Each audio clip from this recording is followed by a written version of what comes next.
Welcome to the jungle and to my channel here in Panama. Some of you are new subscribers. Thank you so very much. You probably found me because of the Business Insider article. I really appreciate you subscribing. I moved to Panama in 2019 and haven't looked back. I absolutely love living here. Of course, it hasn't been without its challenges, but every week I'll take you through some slice of life videos, some factual information, and just some of my random thoughts. Let me know if you'd like to know anything in particular, see anything in particular, and we'll get into the video.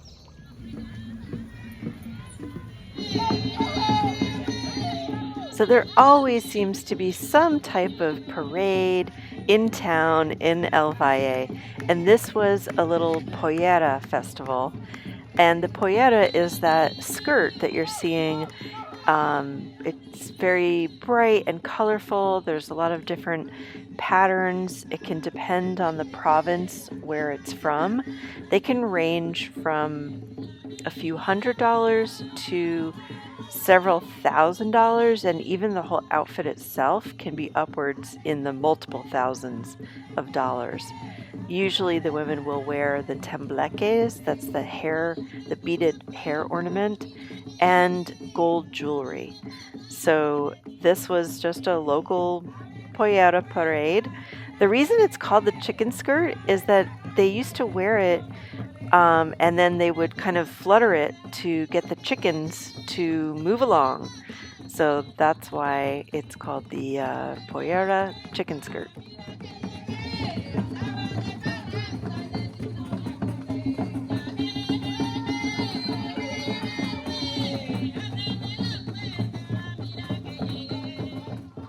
I really love going to these small local festivals.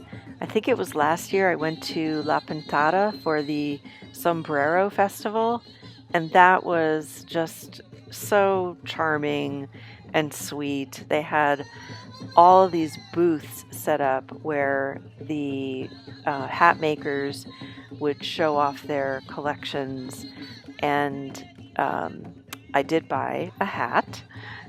It's a little too tight, so I think I have to keep wearing it for it to expand a little bit on my head. And also in Las Tablas, that's a province where the big Pollera festival happens.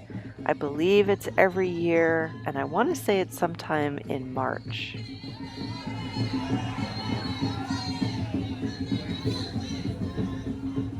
El Valle was recently named one of the best tourism villages by the UN. They have a tourism initiative and give awards for villages that are preserving culture and featuring biodiversity and offering ecotourism and also adventure tourism.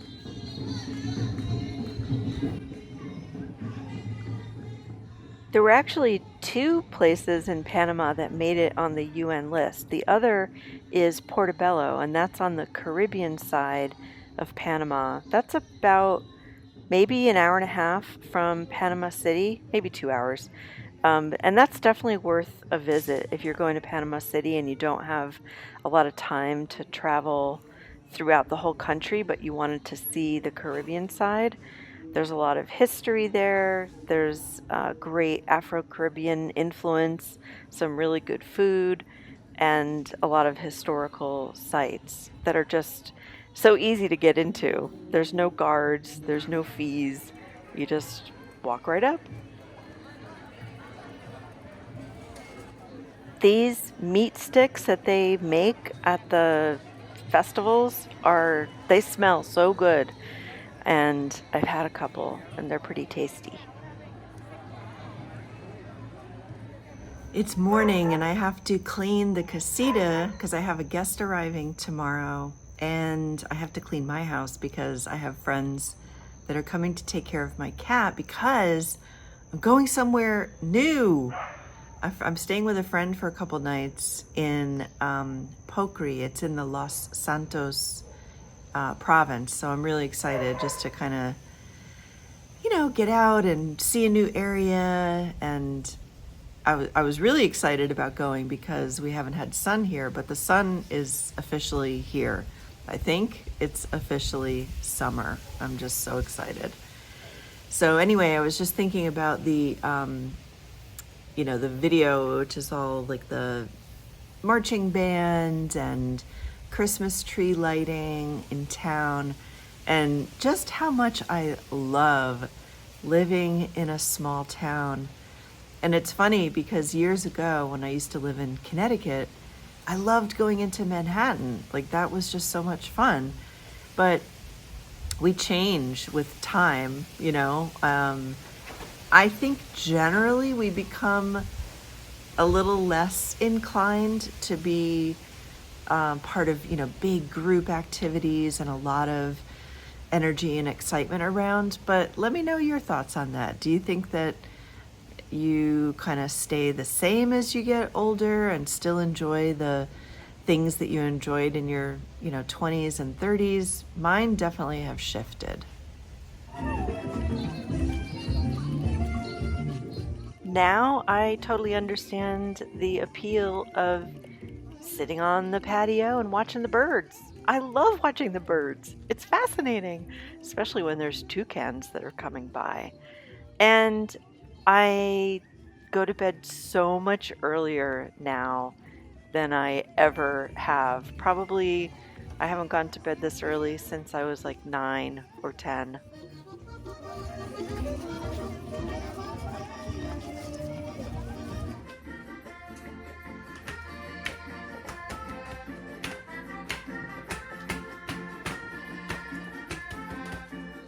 One thing that I really appreciate about living here in Panama, going through this time where my finances are quite lean, is that I am not super, super stressed. Because if I were living in the States and this, job loss had happened and I was trying to keep up with bills and payments in San Luis Obispo where I lived, I'd be freaking out. But here, I can really live on a lot less. That said, I do want to get that credit card debt paid off, and I think I am going to take the plunge and dip into that retirement savings and use it to pay it off.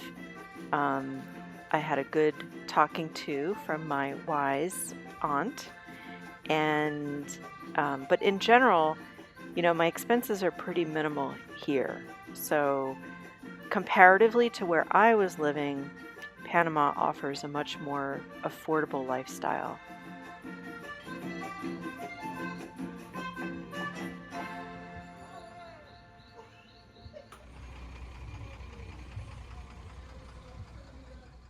If you come to visit El Valle, you have to go to the artisan market, which is here on this corner. And on this evening, they were lighting the tree. Last year, I think I missed the actual lighting of the tree, so I wanted to make sure to get to it this time.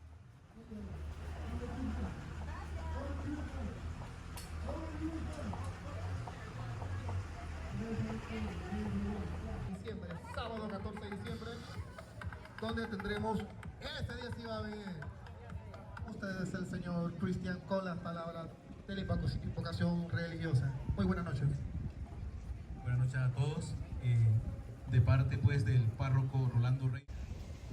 I've mentioned before in videos that, Panama is a little bit like the Wild West, which I appreciate, like kind of being a little bit of a anti-authority rebel.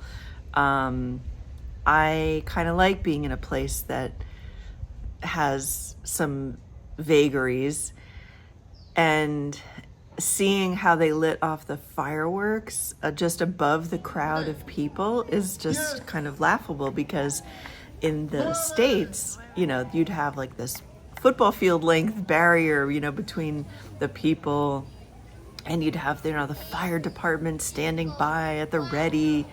And I do appreciate safety measures. I'm not, saying that I don't appreciate safety, but here you'll find a lot of things that are just like, no, we just do it. We just do it.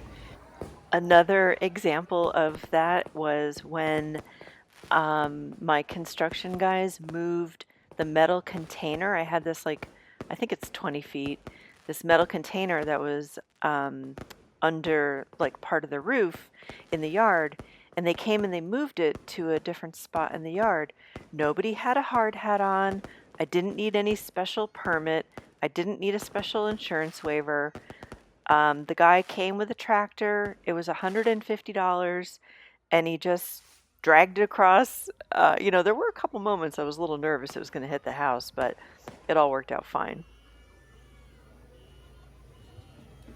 A continuación solicitamos a los niños del CEFA 6 que nos van a acompañar también con canciones navideñas.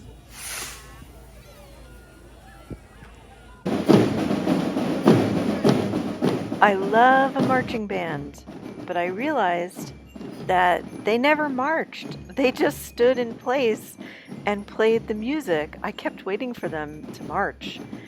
I recorded video for 12 minutes. I'm not going to subject you to the 12-minute video of just standing there, but it was fun anyway because I do love the music from a marching band, and it was just very festive.